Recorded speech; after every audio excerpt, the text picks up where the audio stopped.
બેટા મેં તને બિલ ભરવા પૈસા આપ્યા હતા એ બિલ તો ભરાઈ ગયા ને? હા મમ્મી, બિલ ભરાઈ ગયું છે. કરિયાણામાંથી જે પણ કંઈ વસ્તુ મંગાવવાની હોય ને એનું લિસ્ટ કરી દેજે. હું ધીમે ધીમે એ બાજુ જતી આવીશ ને ત્યારે લઈ આવીશ. ઠીક છે. મમ્મી મમ્મી મારે તમારી સાથે એક વાત કરવી છે.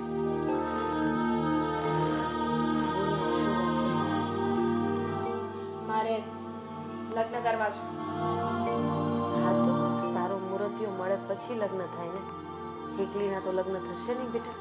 મને ખબર છે એના માટે છોકરાની જરૂર પડશે ને. છોકરો મેં ગોતી લીધો છે, રોનક નામ છે, અને મારે એની સાથે લગ્ન કરવા છે. એ પણ આ 2 દિવસની અંદર. આ તો શું બોલે છે એનું તને ભાન છે? 2 દિવસની અંદર લગ્ન થાય? 2 દિવસની અંદર તે માણસને ઓળખી પણ લીધો એ કેવો છે કેવો નહીં? હા તો એના પરિવારને ઓળખે છે, એના પરિવારમાં કોણ છે, એ લોકો કેવા છે, તને સાચવશે કે નહીં સાચવે આખી બધી જિંદગી જ ખબર છે મને. કોની સામે વાત કરે છે એ ભૂલી ગઈ છે. તારી માં સામે વાત કરે છે. અવાજ નીચે રાખીને વાત કરજે. તમે મારી વાત નહીં માનો ને તો મારો અવાજ ઊંચો થઈ જશે. અને આ બધું થઈ રહ્યું છે ને એ બધું આના કારણે થઈ રહ્યું છે. એ છે ને તમારી આગળ મીઠી થાય છે, તમારી કાન વખાઈની કરી છે, અને તને જરા શરમ નથી આવતી. આ તારા લીધે છે ને મારી અને બાઈની બંનેની જિંદગી ખરાબ થઈ રહી છે. એ તારી મોટી બેન છે. મોટી બેન સાથે આવી રીતે વાત કરાય? આવા સંસ્કાર આપ્યા છે મેં તને? હા ના, સંસ્કાર તો તમે ફક્ત તમારી મોટી દીકરીને જ આપ્યા છે ને. મને ને ભાઈને તો કઈ શીખવ્યું જ નથી ને. તમારે મને જેટલા લાફા મારો હોય ને એટલા મારી લો, પણ મારી એ વાત સાંભળી લો મમ્મી. હું લગ્ન કરીશ ને તો રોનક સાથે જ કરીશ, અને એને મને 2 દિવસનો સમય આપ્યો છે. મારે 2 દિવસમાં એની સાથે લગ્ન કરવા પડશે. મને સમજ નથી પડતી કે તું તો જાણે મેગી બનાવવાનું કહેતી હોય એવી રીતે કહે છે કે મારે 2 દિવસમાં આમ કરવું પડશે. એટલે તું આ છોકરીનો તો વિચાર કર. તારી મોટી બેન કુંવારી બેસશે ને તું લગ્ન કરી લઈશ? એણે વિચાર કર્યો અમારો? અરે એણે વિચાર કર્યો છે ને એટલે જ એણે વિચાર કર્યો છે ને એટલે જ તમે લોકો અત્યારે આવી રીતે જીવી રહ્યા છો. એણે શું નથી કર્યું તમારા લોકો માટે? શું કર્યું છે એણે અમારા માટે? એક લગ્ન કરી લીધા હોત ને તો હું અને ભાઈ આવી રીતે હેરાન ન થતા હોત. દામિની, તને પણ ખબર જ છે ને કે હું પપ્પાએ આપેલા વચનને નિભાવી રહી છું. આ તારી ફિલોસોફીની તારી આ હમદર્દી ભરેલી વાતો છે ને તારી પાસે રાખ. તું અને મમ્મી બંને આવી વાતો કરજો. જણાવું છું તને એણે શું કર્યું છે ને જણાવું છું. તમે લોકો નાના નાના હતા ત્યારે તારા પપ્પા તમને ત્રણેયને ભણાવી શકે એવી કોઈ પરિસ્થિતિમાં નહોતા. ત્યારે એણે એવું કીધું હતું કે પપ્પા મારે નથી ભણવું, ભાઈને અને નાની બેનને ભણાવું, ભવિષ્યમાં મને કામ લાગશે. અરે એ છોકરીએ તમને લોકોને એક માનો પ્રેમ આપ્યો છે, એ રીતે ઉછેરીને મોટા કર્યા છે, અને તું કહે છે કે એણે શું કર્યું છે તારી માટે? તો શું થઈ ગયું? ઉપકાર કર્યો છે અમારા ઉપર, બહુ સારું કર્યું. અમારા માટે ભણવાનું બલિદાન આપ્યું ને, થેન્ક યુ સો મચ. ભણી લીધું અમે, હવે અમને જે જોઈએ છે ને એ આપો. અરે ભૂલ મારી જ છે કે હું પથ્થર પાસે માથા પછાડું છું કે મને એમ થાય કે કદાચ એમાંથી ભગવાન પ્રગટ થઈ જાય, પણ ના, હા માણસમાં તો કોઈ લાગણી નામની ચીજ નથી, કોઈ પ્રેમ નામની ચીજ નથી, નથી સંબંધને સમજવો, નથી કોઈની લાગણીને સમજવી. બસ ખાલી તમારા લોકોનો જ વિચાર કરવો છે. તમારા લોકોનું બધાનું જ વિચારી રહ્યા છીએ અમે. હું લગ્ન કરીને જતી રહીશ તો ભાઈ પણ પોતાની વાઈફને લઈને અહીં આવી જશે ને. એ પણ હેરાન થઈ રહ્યો છે, હું પણ લગ્ન નથી કરી શકતી, અને તમે પણ હેરાન થઈ રહ્યા છો. હું શું કામ હેરાન થઈ રહી છું? હા જરાક જણાવીશ મને? હા, ના લીધે ઉંમર થઈ ગઈ છે, બધા વાતો કરે છે, પણ હજુ સુધી એને એક છોકરો પસંદ નથી આવ્યો. શું કામ? તો કે તમારું ધ્યાન કોણ રાખશે? તમારું ધ્યાન રાખવા માટે ભાઈ છે ને, ધ્યાન રાખી શકે ને. દામિની, બસ હવે બસ કર. બહુ બોલી લીધું તે. તને ખબર છે ને મમ્મીની તબિયત નથી સારી. હા, બધી વાત પછી પણ થઈ શકે છે ને? નહીં, પછી નહીં થાય. તમારા બંને સાંભળવું હોય ને તો સાંભળી લો. હું લગ્ન કરીશ ને તો રોનક સાથે જ કરીશ.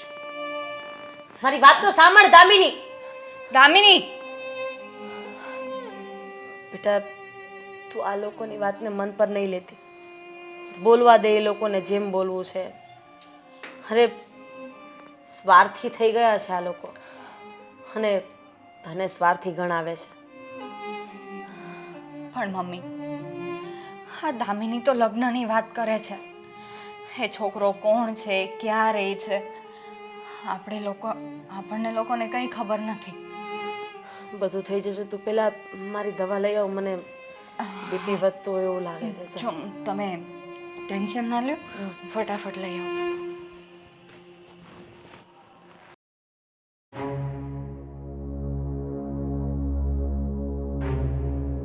હા, તું બોલ ને કઈ. અરે હું શું કહું હવે? તું તો કઈ બોલતી જ નથી, બસ મારે જ વાત કર્યા કરવાની. કેમ? હા, તો બહુ સારું કહેવાય. હાદી, સાંભળ, હા ચિઠ્ઠી વાત. દામિની ઘર છોડીને ભાગી ગઈ છે. દામિની ઘર છોડીને ભાગી ગઈ છે? મૂકું.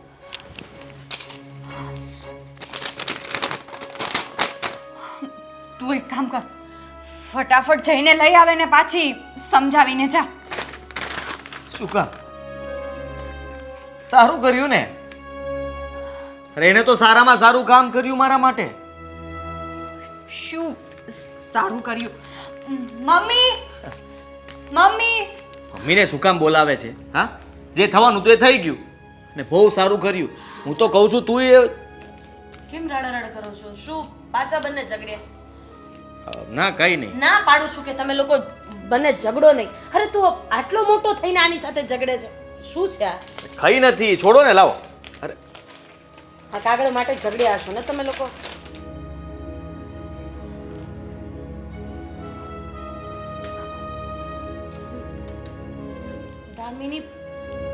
દામિની ઘર છોડીને રોનક સાથે ભાગી ગઈ છે. ના ના, હવે એ ખોટું લખ્યું હશે ખાલી, એમાં જ. અહીંયા કઈક હશે, હમણાં પાછી આવી છે. અરે એના અક્ષર છે ને, તું મને રમાડી રહ્યો છે. હા, એણે ચિઠ્ઠી લખી છે ને.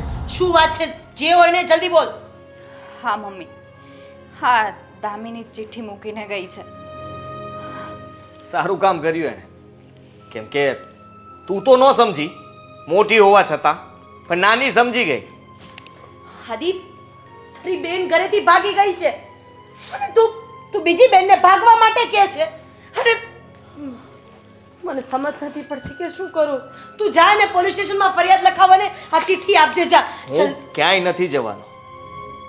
મારી વાત સાંભળી લો તમે પણ. ક્યાંય નથી જવાનો. તારી બેન ઘર છોડીને જતી રહી છે, રોનક સાથે ભાગી ગઈ છે. તું હજી એ બહુ દૂર નહીં નીકળ્યા હોય. જા ને, આદિ પગે લાગુ છું તને. એ નહીં માને.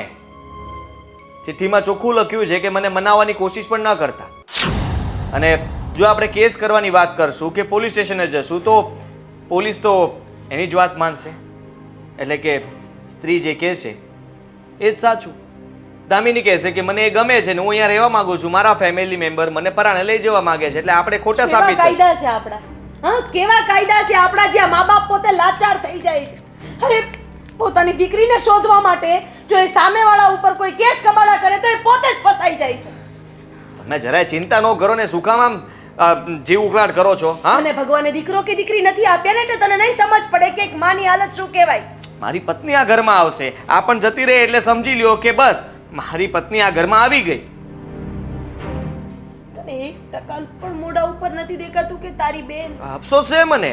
ક્યાં છે અફસોસ? અરે તું તો અંદરથી ખુશ થાય છે ને કે રસ્તા ઉપરનો એક કાંટો ગયો અને બીજો કાંટો નીકળી જાય એટલે તું ખુશ, તારી પત્ની ખુશ. હા જો હું મમ્મી, જઈશ પોલીસ સ્ટેશન. હું સાહેબને પગે લાગીશ, કર કરીશ કે મારી છોકરીને મને ગમે એમ કરીને પાછી લેવો. નાદાન છે દામિની, નથી સમજ પડતી એને કઈ. તું સમજાવ ને, તું જાને ભાઈ. એ શું સમજાવવાની? અત્યાર સુધી અમને બધાને સમજાવવાના નાટક જ કર્યા છે અને હંમેશા ઘર માટે સારી થઈને રહી છે, અને એટલે તમને એ સારી લાગે છે ને અમે લોકો નહીં. અમે લોકો ક્યારેય અમારા ડિસિઝન લઈ જ નથી શક્યા, કારણ કે ઘરમાં તમે કહો એમ અને આ બેન કે એમ જ થાય છે. દામિની આજે પહેલી વાર પોતાનો નિર્ણય લીધો છે, એને યોગ્ય લાગ્યું એવું એને કર્યું છે, અને એમાં હું વિઘ્ન નહીં નાખું. મને ગમ્યું છે કે આઝાદીથી પોતે જીવવા માંગે છે ને જીવવા જઈ રહી છે. કેવી આઝાદી, કેવી વાત! જ્યાં તમારા સગપણથી તમારા મા બાપ ખુશ નથી એને તમે સગપણ કહો છો, એને તમે સંબંધ કહો છો. અરે આ જીવન ખુશ ન રહી શકો તમે. મારા મા બાપના નિહાકા લઈને અરે એને અંધારામાં રાખીને ઘરની બહાર નીકળ્યા છો તમે જે કહો તે મમ્મી, મને કઈ જ ફરક નથી પડ્યો. હું પોલીસ સ્ટેશન લવ મેરેજ મેં પણ કર્યા હતા. હા, તો મારી પાછળ પણ કોઈ તપાસ કરવા નથી આવ્યું કે નથી એના મા બાપ આવ્યા. અંતે તો એ જ થયું હતું. અત્યારે જમાઈ રાજા કહીને બોલાવે છે અને માન પણ આપે છે. છેલ્લે તો એ જ થાય છે ને. દામિનીને તમારે સ્વીકારવી જ પડશે, આજે નહીં તો કાલે. એ જ તો વાંધો છે ને અત્યારના સંતાનનો. હે લોકોને ખબર પડી ગઈ છે કે અમે અમારા ઘરની આબરૂને ઓળંગીને એટલે કે ઘરના ઉમરાને ઓળંગીને બહાર નીકળશું ને એટલે 6 મહિના અને કાં તો પછી નાનું બાળક આવી જશે ત્યાં સુધીનો સમય છે. હાફુડા મા બાપ નાક રગડતા આવવાના જ છે. ક્યાં જશે? સંતાન છે ને, 9 મહિના પેટમાં રાખ્યા છે. અરે પાલન પોષણ કર્યું છે ને, મોટા કર્યા છે. પોતાના જીવથી પોતાના બાળકથી મા બાપ કઈ રીતે દૂર રહી શકે? પણ આ સંતાન કેમ નથી સમજતા કે મા બાપ ન રહી શકે તો એ પણ ન રહી શકવા જોઈએ. આદિ તું લઈ આવ ને, દામિનીને આદિ લઈ આવ ને. જાને મને સમજ નથી પડતી. હું પોલીસ સ્ટેશને જાઉં, હું લખાવું, તું કહેતો હોય તો. હું ટ્રાય કરું છું. સાચું બોલે છે, તું લખાવા જાય છે ને ફરિયાદ. હા, તમે બેસો અહીંયા. મારી દામિની કઈ હાલતમાં હશે, ક્યાં હશે? ભાઈ તું દામિનીને લઈને આવજે જોડે. ધ્યાન રાખજે મમ્મી. હા, ફોન કરજે જે પણ કહ્યું હોય. તું જલ્દી જા, તું સમય બગાડીશ નહીં. તું એની બેનપણીને કે કોઈને ફોન કરને, ક્યાં છે? હા. છોકરી પહેરે કપડે પહેરીને